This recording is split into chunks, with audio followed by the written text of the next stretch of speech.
Hi guys, আজি মই আপোনালোকৰ মাজত অন্য এটা মিনি ব্লগ লৈ আহিছোঁ আৰু আজি মই কৰিব ওলাইছোঁ ঈদৰ কাম। যিহেতু ঈদ পালেহিয়ে, তো ঈদৰ কাম কৰিবলৈ আৰম্ভ কৰি দিছোঁ। মই ঈদলৈ বেছি দিন নাই বাৰু, কিমান আছে 9-10 দিন আছে।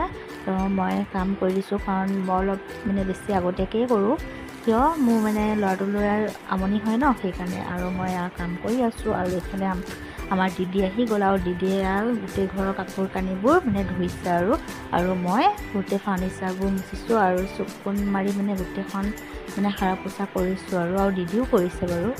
তো মই ঘৰখন চাফা হৈ থাকিলে খুব ভাল পাওঁ।